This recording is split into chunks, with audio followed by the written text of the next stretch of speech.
bà xôm group dịch số đó bom phụ tọt này thì group ra bán bà xôm phát cúm mà can video này một chi accounting principle bà là nơi những chỗ đó mình điền trong crowd mình điền thì bằng phí giờ phí sole trader account bà cái tận ní trong hôn ai cầm sạch chân dừng scope càng nghiในក្នុង mục chi accounting principle này trong tay trong hôn ai cầm sạch tế hay chăm mình điền mục chiបន្តទៀតយើងនឹងរីកបើវិសាលភាពនៃការងារហ្នឹងវាទៅដល់សហកម្មសិទ្ធិហើយនឹងសាជីវកម្មបាទអញ្ចឹងនៅក្នុងមេរៀននេះគឺផ្ដោតទៅលើការរៀបចំរបាយការណ៍ហិរញ្ញវត្ថុបាទការរៀបចំរបាយការណ៍ហិរញ្ញវត្ថុហើយនឹងការបិទបញ្ជីចុងឆ្នាំបាទនៅក្នុងក្រុមហ៊ុនឯកកម្មសិទ្ធិអញ្ចឹងយើងនឹងឃើញមានការងារនៃការបិទបញ្ជីមួយទៀតនៅក្នុងការងាររបស់យើងបងប្អូនបាទអញ្ចឹងកន្លែងបិទបញ្ជីនេះមានមតិមួយចំនួនដែលគាត់ជាអ្នកជំនាញគណនេយ្យដែរប៉ុន្តែគាត់មានការច្រឡំមានការនិយាយទៅវារឿងច្រឡំគ្នាអីហូហែ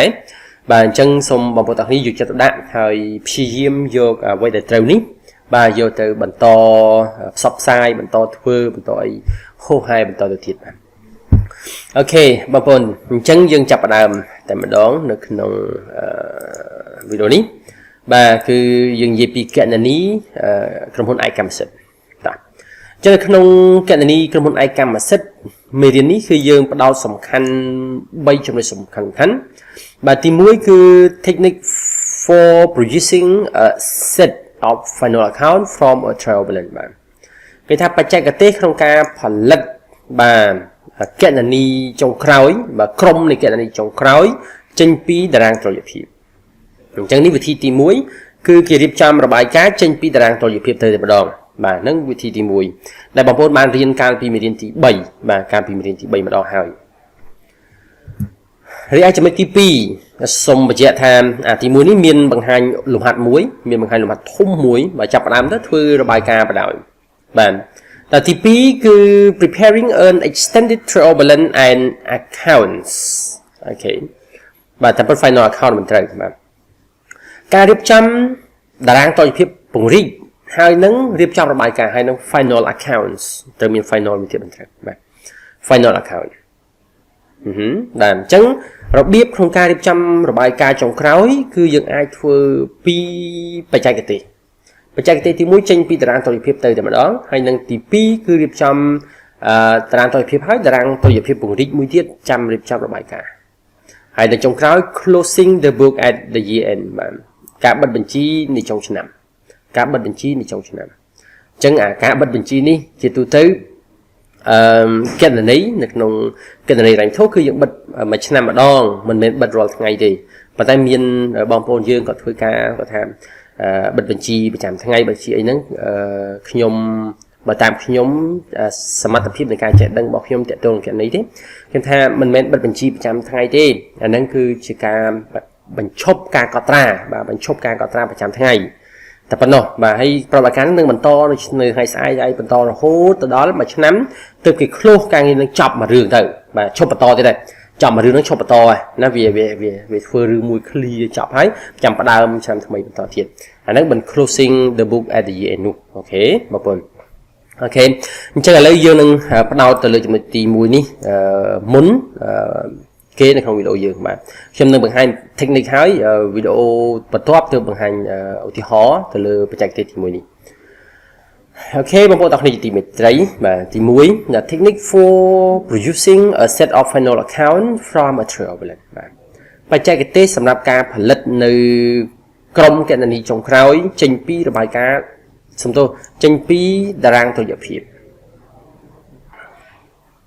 តោះឥឡូវបងប្អូនមើលគេណែនាំណាគឺថា Not all organizations prepare an extended trial balance. Some prepare account directly from an adjusted initial trial balance. បាទចឹងគឺថាមិនមែនគ្រប់អង្គភាពទាំងអស់សុទ្ធតែរៀបចំតារាងតុល្យភាពពង្រីកនោះទេបាទតារាងតុល្យភាពពង្រីកនេះគឺនៅមេរៀនទី6ដែលយើងរៀនមុននេះបន្តិចបាទអូខេអង្គភាពខ្លះក៏រៀបចំគណនីដោយផ្ទាល់ចេញពីការកែតម្រូវនៅក្នុងតារាងតុល្យភាពបាទដោយផ្ទាល់ចេញពីការកែតម្រូវតារាងតុល្យភាពតែម្ដង this often happen in the exam question បាទគេថានេះវាតែវាចនិច្ចកាលតែងតែកើតមាននៅក្នុងសំណួរប្រឡងមកដែរបាទអានេះសម្រាប់គេប្រឡង CPA គឺគេមានការណែនាំអញ្ចឹងប៉ុន្តែយើងរៀននេះគឺយើងផ្ដោតទៅលើការអនុវត្តជាក់ស្ដែងទៅក៏គេមិនសូវប្រើ extended turbulence ដែរបើសិនជាគេប្រើគេនៃ computer ទៀតអានឹងរឹតតែមិនសូវប្រើមែនទេបាទចានេះមិននិយាយទេឥឡូវយើងមើលនៅក្នុង3 step បាទដំណាក់កាលនៅក្នុងការរៀបចំបច្ចេកទេសហ្នឹងមាន3ដំណាក់កាលបងប្អូនណាអូខេបងប្អូនទី1 step 1 note សំខាន់ណាបងប្អូនណា working out the double entry for adjustments បាទធ្វើការកត់ត្រាទៅលើបញ្ជីទ្វេភាគសម្រាប់រឿងរ៉ាវដែលកែតម្រូវទាំងឡាយបងប្អូនណាអញ្ចឹងទី1គឺយើងកត់ double entry នៅក្នុង journal ដំណាក់កាលទី1កត់ journal ហើយស្រង់វាទៅក្នុង ledger អូខេបងប្អូនស្រង់ទៅក្នុង ledger ហើយបូកដកហោហាយឡើងអាហ្នឹងបច្ចេកទេសទី1គេបកមករៀបចំ journal ចុះ journal ទៅលើរឿង adjustment ហើយ adjustment យើងបានជជែកគ្នាកាលពីមេរៀនទី6ហើយវាមានច្រើនណាស់បងប្អូនវាមានច្រើនមិនអញ្ចឹងហីបាទវាមានដូចជារឿង error វាមានដូចជា accrual and prepayment វាមានដូចជា closing inventory វាមានដូចជា depreciation វាមានដូចជា write off debt អីជាដើមបងប្អូនបាទយើងត្រឡប់ទៅមើលមេរៀនទី6យើងឃើញគេហៅថា year end adjustment item បាទរឿងរ៉ាវដែលត្រូវកែតម្រូវចុងឆ្នាំហ្នឹងអញ្ចឹងអាការកែតម្រូវចុងឆ្នាំហ្នឹងយើងនឹងយកវាទៅកត់ direct នៅក្នុង journal អត់បញ្ជូននៅក្នុងextended turbulence ទេបាទក្នុងយើងកត់ក្នុង journal ហើយរៀបចំ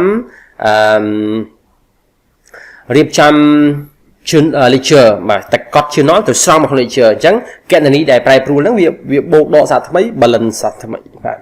ក្រោយពីសរុបសាថ្មីហើយបញ្ចូលដល់ដំណាក់កាលទី2 working out the effect of this entry on the balance in the turbulence ណាអញ្ចឹងដំណាក់កាលទី2គឺយើងចាប់ផ្ដើមយកការកត់ត្រាទាំងអស់នេះដែលធ្វើឲ្យមានការប្រែប្រួលសមតុល្យមកដាក់នៅក្នុង turbulence សាថ្មីឡើងវិញនៅពេលនោះ turbulence យើងបានកែចប់ឃើញទេក្រោយពីយើងកែចប់ហើយទើបយើងបងប្អូនបើ slotting the adjustment balance into the financial statement of financial position and income statement បាទអញ្ចឹងចាប់ផ្ដើមកំណត់នៅ balance ទាំងអស់នោះ balance ដែលបានកែតម្រូវរួចអស់នោះយកទៅដាក់ចូលនៅក្នុងរបាយការណ៍តម្លៃដីធោនិងរបាយការណ៍ចំណេញខាត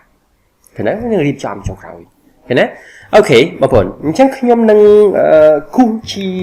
circle ឡើងវិញឲ្យបងប្អូនមើលអំពីដំណាក់កាលនេះខ្ញុំរកកន្លែងណាមួយឲ្យទលាយបន្តិចខ្ញុំនឹងអត់មានបងប្អូនអត់មានកន្លែង space ណាទលាយសោះអូនេះបងប្អូនណាកន្លែងនេះចាស់អូខេអញ្ចឹងនៅក្នុងដំណាក់កាលនៃការរៀបចំដំបូងបងប្អូនខ្ញុំគូសដំបូងឡើយគឺយើងចាប់ផ្ដើមពី journal បន្ទាប់មកយើងរៀបចំ ledger ហើយយើងរៀបចំ turbulence នេះកន្លែងនេះចាប់ផ្ដើមដែលគេថារៀបចំរបាយការណ៍ផ្ដើមពីហ្នឹងទៅណាបងប្អូនប៉ុន្តែវាមានគេហៅថា year end adjustment បងប្អូន adjustment item បាទរឿងរ៉ាវដែលត្រូវកែតម្រូវចុងឆ្នាំបងប្អូនណាមានច្រើនរឿងណាស់បងប្អូនមាន8 9រឿងណា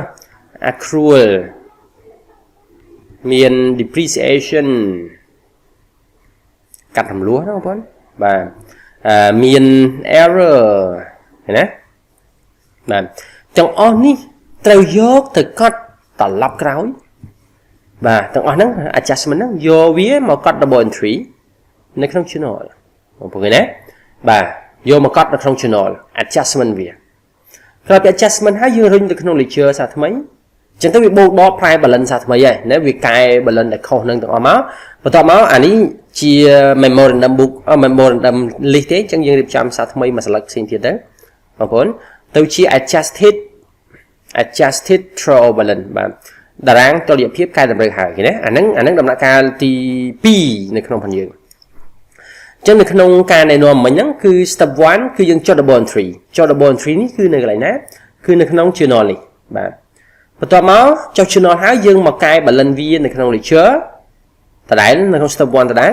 បន្ទាប់មក step 2យកអា balance ហើយអស់ហ្នឹងយកមកដាក់នៅក្នុងតារាងតុល្យភាពរបស់យើងសាថ្មី បាទនឹងខ្លាយជា adjusted throw balance បាទហើយនៅដំណាក់កាលទី3បងប្អូនដំណាក់កាលទី3គឺកំណត់អា balance ដែលបានកែតម្រូវរួចហើយហ្នឹងមករៀបចំរបាយការណ៍អញ្ចឹងយើងឆ្លងទៅបន្តទៅរបាយការណ៍តំណែងហិរញ្ញវត្ថុបាទ financial statement ឬក៏ financial report ដែល financial statement ឬក៏ financial report នេះវាមាន2ទី1គឺ IS income statement បាទដែលត្រូវយកអីខ្លះមកដាក់គឺមានយក income គឺយកមាន expenses បាទឃើញទេហើយរបាយការណ៍មួយទៀតគឺ statement of financial position មានធាតុ3មានទ្រព្យ